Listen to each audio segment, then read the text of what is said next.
Hello. So, carrying forward where we left yesterday, today we'll see the various subtle intricacies of Indian judicial system. What is a public prosecutor? What is rule of law? What is Article 21 and 23, and things like that, which are there in the book. After that, we'll also discuss what is marginalization. There are some examples given in the NCRT book that we'll see. So, let us start with our books. Now, here we see uh, understanding the criminal judicial system, justice system. Every individual charged of a crime has to be given a fair trial. This is what the Constitution said. This is what the rule of law says that anyone who has been charged, anyone who is believed to have committed a crime, must be given a chance to defend himself or herself. Why it is so? Because the jurisprudence, there is this word called jurisprudence. Now, if you study law, whether LLB or higher studies, you will always have this one paper of jurisprudence. It is the philosophy behind a particular law.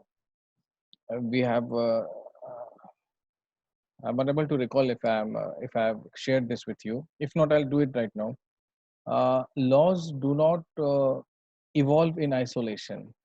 For laws to be in their place, there is a history to it. There is an historic evolution of any law, and whatever progress humans have made, it's amply reflected. It is very well reflected in the legal system, the modern legal system. There is someone called John Dicey. Dicey has given the English law. We have borrowed a lot from English law and John Dicey. So again, I can't help but go deep into the optional stuff of political science, but I'll not go so much there.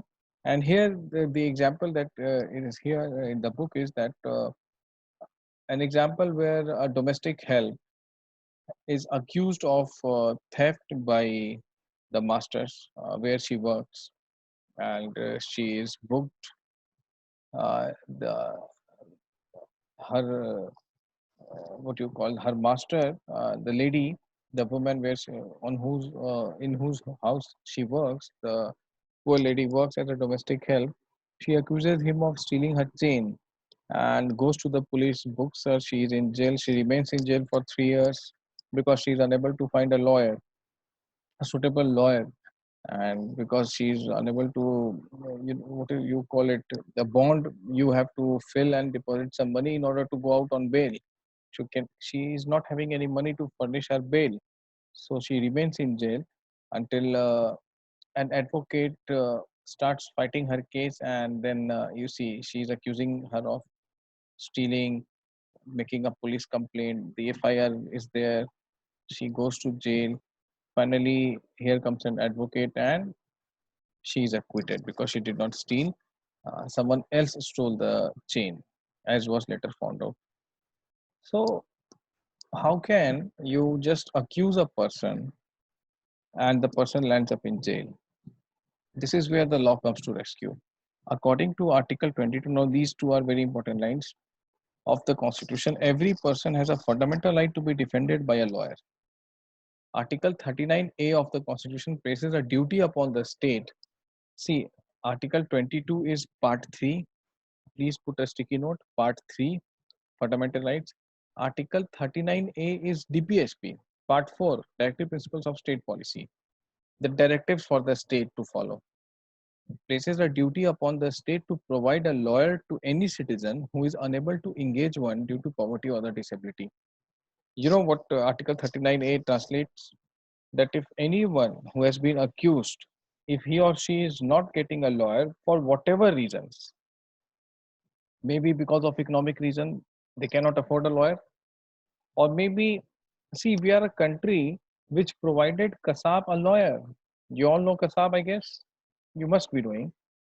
If not, please Google Ajmal Ali Kasab, Ajmal Kasab, I guess. So he was a terrorist who 26/11 famous Mumbai attacks where he killed so many people. Everyone saw it live on cameras. Still, the rule of law says innocent until proven guilty. You are innocent until you are proven guilty.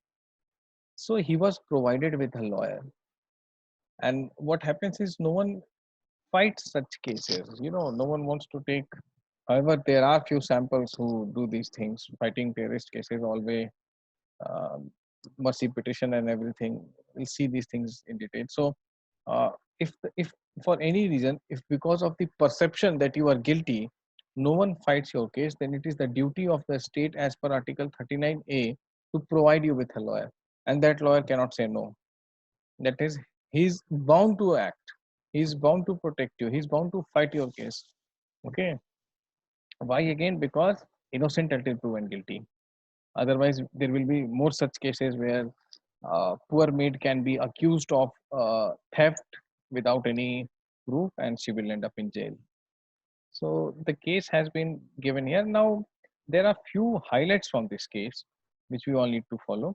Now, very important paragraph, Article 22 of the Constitution in criminal law guarantees to every arrested person. Even if you are arrested, you have certain rights. What are those rights?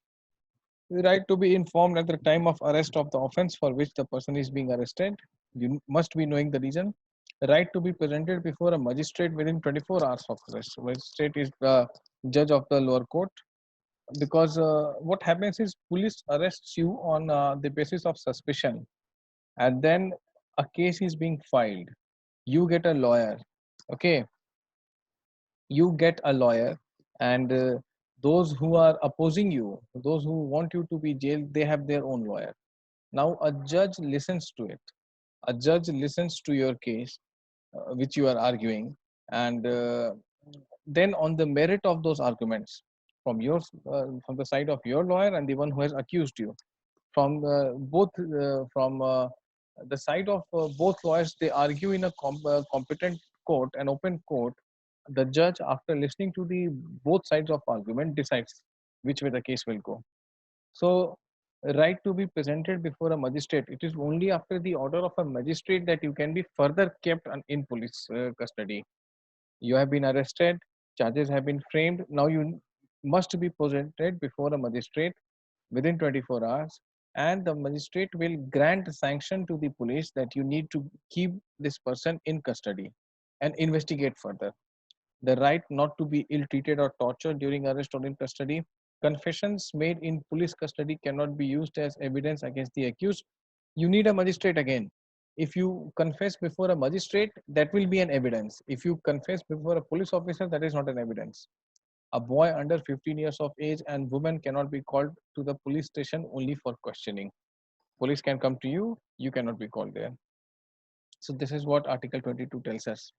And at times, these provisions of these articles are violated, and that is why we have this constitutional protection. Article 22, again, Part 3 of the Indian Constitution, that is fundamental rights. So, what is a public prosecutor? In Hindi, it translates into Sarkari Vakil. What it means, a criminal. One more thing you need to know here. Uh, Try to understand it. Uh, a criminal offense. See, there are two types of offense. We have seen it yesterday: civil and criminal. Civil offense is against the individual, but a criminal offense is against the state. Criminal offense is regarded as a public wrong. If individual X, uh, an attempt is made on the life of Mr. X, he is attacked and he is grievously injured. It's not an offense against state, it's a public wrong. It's an offense against the state, not against the individual. This means that it is considered to have been committed not only against the affected victim but against the society as a whole. See, the rights survive in collectivism. It's not like my rights will operate and your rights will be suspended. Moreover, it is the duty of the state to protect the fundamental rights. And if my fundamental rights are violated, it means state has failed to perform its duty. Okay, so state will punish the person, and only state can punish the person, not me and you. If anyone has been wronged, and if there, that is why, if even if there is a murder, it's not like the relative of those person, of the person who has been murdered, go and kill the murderer. No, it is again the duty of the state to find the murderer nab him, send him to gallows, and hang him if the court says so. So again, after a competent court says so, criminal wrong is always a public wrong. Okay, and public prosecutor represents the interest of the state. And what he does, the role of the prosecutor begins once the police has conducted the investigation and filed the charge sheet in the court. He has no role to play in investigation. He must conduct the prosecution on behalf of the state. As I told you, he represents the side of the state in the case, which side the state is standing. Whether if police has brought someone, if police wants to arrest someone, of course the public prosecutor will take the side of the police because police is again a state organ. What is the role of a judge? Judge is like an umpire of the cricket match. He is not having his own view. He is examining the view that is presented by the lawyers. What the public prosecutor is saying, what the advocates from the side of the accused are saying. He listens to both of them. He listens to the argument between both of them, and then he gives his own decision based on the argument, based on what the public prosecutor says and what the lawyer of the accused says. So he decides anyone is guilty or not based on solely based on those evidences, not by what is written in media, not by what public is talking. Okay, it would be a sad day if judges start acting on public perception. Then what is the need of that court, and what is the need of lawyers to go into that argument? Okay, so not based on public perception, but strictly based on the legal argument. So, what is a fair trial? Fair trial is where everyone gets a chance to defend himself or herself by an advocate, where the courts are unbiased, courts listen to both sides, where courts are not swayed, courts are not influenced by the public perception. Okay, that would be fair trial. And for a fair trial to be fair, several different procedures have to be observed. Article 21 of the Constitution guarantees right to life, states that a person's life or liberty can be taken away only by following a reasonable and just legal procedure. As I told you, only state can deprive you of your life and liberty. And that also when it is through a legal procedure, which means argument has happened, judge has listened to the argument, and judge thinks a particular person is guilty, he is a murderer, he must be deprived of his life, which is granted by article 21. The judge will pronounce the same. The accused has a chance to appeal it in the higher court, and from the highest court till supreme court, if the supreme court judge also says that you are guilty, you must be hanged, then only article 21, that is right to life, will be denied, not by me and you, but by the state, when after the legal process is done. So there is a very algorithmic approach is here. A well established procedure is here. It's not like it's you can deprive anyone of life and liberty on your whims and fancies. No, it's not arbitrary. It's totally in accordance with the law. And also he needs to be defended. He can take help of any lawyer, and if no lawyer comes to his rescue, then the state will provide with a lawyer. So this is what the legal system is that we are talking about. Rule of law, which says that everyone is equal before the law, would not make much sense if every citizens were not guaranteed a fair trial by the constitution. 100% we should agree with it. And as aspirants, let me tell you something beyond this chapter. Do not get impressed by all this activism that is going on all around in this country, in this world. Let us be responsible citizens. Let us believe in state. Let us believe in legal process. As I told you, whatever advance human life has made, it's amply reflected in the legal evolution of things. Okay, the way law is available today, it was not always. It's not always. It has not always been the case in past. It has mankind has taken centuries to arrive at the current legal system. So many people have died. So many people have been killed arbitrarily. You will study all this in your history, in your French Revolution and American revolutions and Magna Carta and everything. So these things should be cherished. Why I'm saying this? We often hear about bizarre cases of Me Too. One person says something and the other person is jailed. He is facing a social boycott. Why? Why only on the basis of an accusation? If we start doing things just on the basis of accusations, we will have what is called a kangaroo court. Kangaroo court is what happened during medieval times, in ancient times. Anyone can come, level an accusation, and the king will take a call based on the equation of king with the person. Okay, we are done with those times for good. So every case must be taken to legal conclusion. If you have been wronged, approach the court. Do not do a press conference. Approach the court. Okay. So let us abide by these things. Do not get swayed away by popular sentiments. We are studying constitution. We are studying the supreme text of India.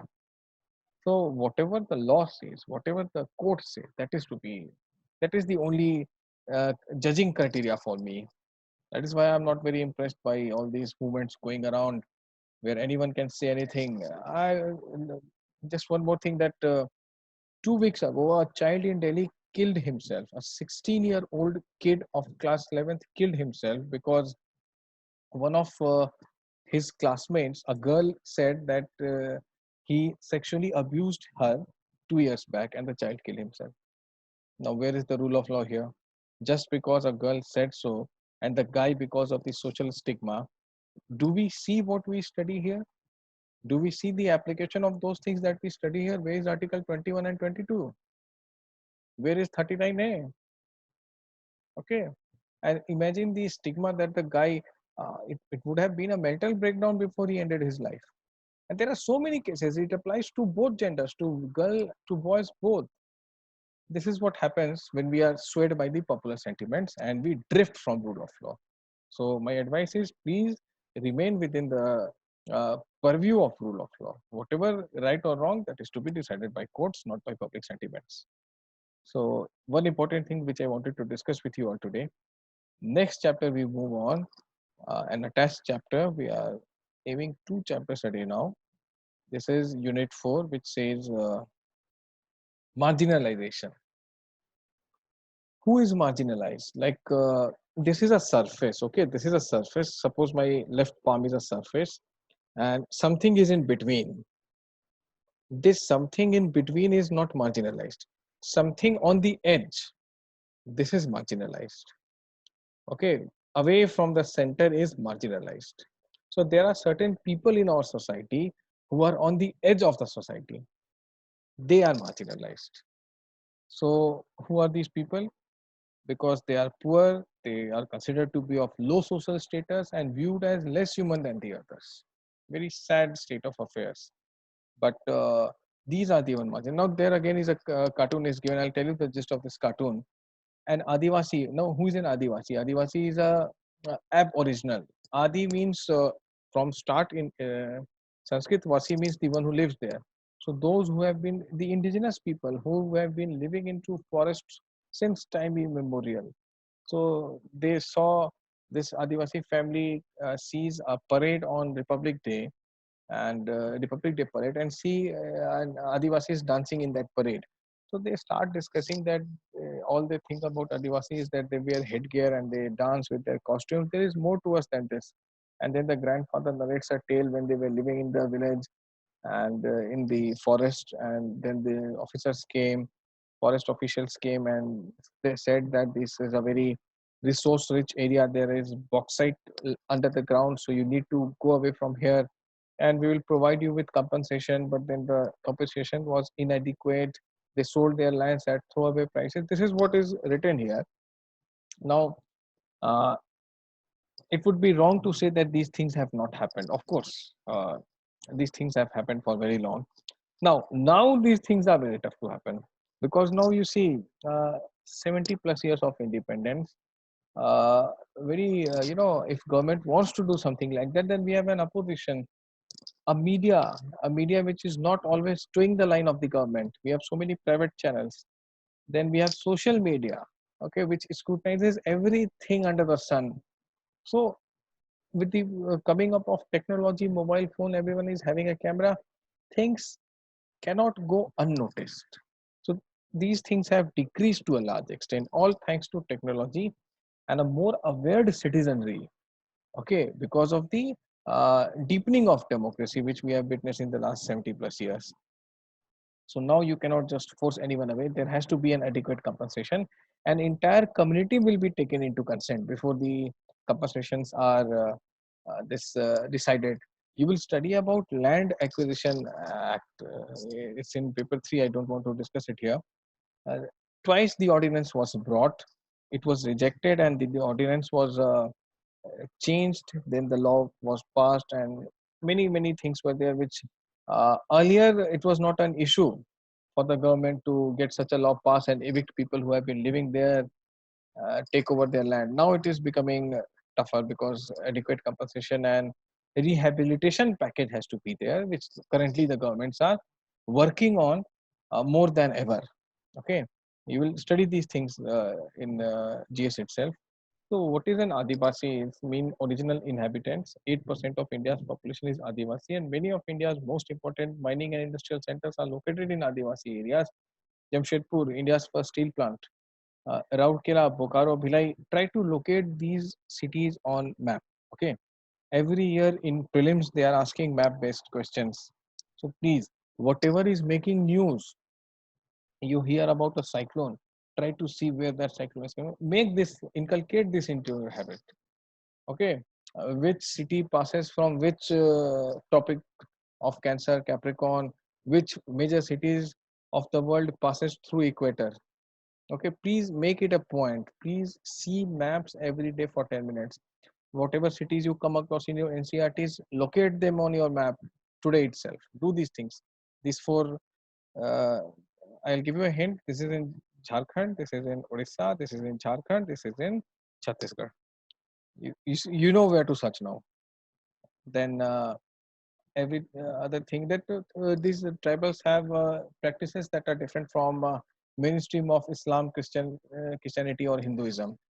So their practices, they worship their ancestors, they village and natural spirit, and mountain spirit, river spirit. So they have their own distinct identity which they want to preserve. They don't want it to get contaminated with the influence of people like us living into cities. So again, you see the picture is given here. Adivasis, the costume is different, the headgear is different, the even the lathi that they are holding is different from what we have seen. And stereotyping, we have seen what is stereotyping. So we will not discuss it much here. Most important thing that we come across is it's given later in the chapter that more than 50% of person displaced due to mines and mining projects are tribal. See, these tribals are living in resource rich area. Now government wants those resources because we are a developing country. We want India to grow at a faster pace. So in order to get those resources, the people who are living on the surface of the land have to be placed elsewhere. So this is, if not done properly, then this can give rise to many socio-economic fault lines. Later on, these people can take rescue in arms. They can rebel against the state. So there will be a law and order issue. Okay, not only law and order issue, a deep social crisis can occur. So the best thing is to provide them with a suitable rehabilitation package. At times, what government does is that involve them into the project. Like one person from the family, uh, maybe the most educated person, whosoever is a graduate, will get a job. If no one is graduate, you will get job of a worker in the factory. You will be associated with the factory, okay, for lifelong. You will be given 3 to 4 times the price of the land, of the 3 to 4 times the market price of the land, so that you will get some huge chunk of money, so that you can look after your livelihood. So these are the things that are done, and very rightly so, because those who have been living there cannot part with their land very easily. They need some suitable rehabilitation package. Now, again, it comes to Muslims. Not only Adivasis, even Muslims are marginalized. The 2011, the government census says that Muslims are 14.2% of India's population, and they are considered to be marginalized. And in comparison to other countries, they are socially and economically less developed in terms of basic amenities available to them, literacy and public employment. So government constituted what is known as Justice Sachar Committee. Here is the Sachar Committee, and it examined the socio-economic educational status of Muslim community in India. The report discusses in detail the marginalization again, marginalized, you remember this, of this community.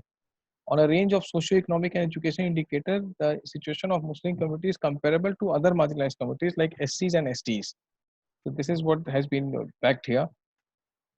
Now, if we delve deeper into it, why is the condition of Muslims so?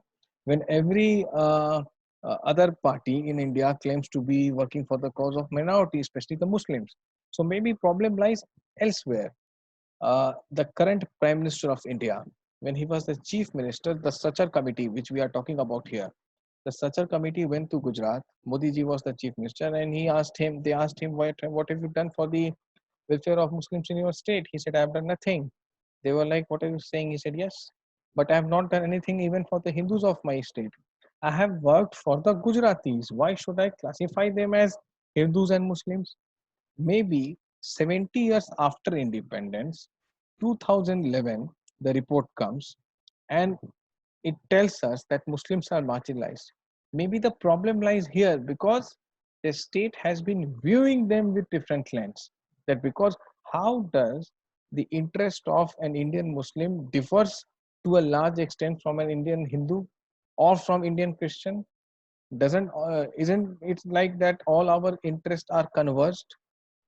We all as citizens of India need uh, equal access to good roads, good education, good employment opportunities, right? So maybe viewing it from different lens has created a rift, and this we shall examine in detail when we'll study the optional. It's a thing of optional actually. So here these things have been highlighted in your text, and nothing more is here given. Very content is actually scattered in your NCRTs, and we are trying to collect them here itself. So more to come on these things. Next class we will discuss what is the cause of marginalization and what are the possible outcomes, possible solutions for it. We always need to work on the solutions. See, a civil services aspirant is different from a person who writes an op-ed in the newspaper, where here is the problem. So where is the solution? You want to be a part of government, so you must offer the solution. So don't only think critically, offer solutions. Okay, offer solutions. That is how you should train your mind accordingly. That if there is we all know what is the problem, we must offer solutions to the same. We'll see the solutions in the next class. Take good care and happy studying to all of you.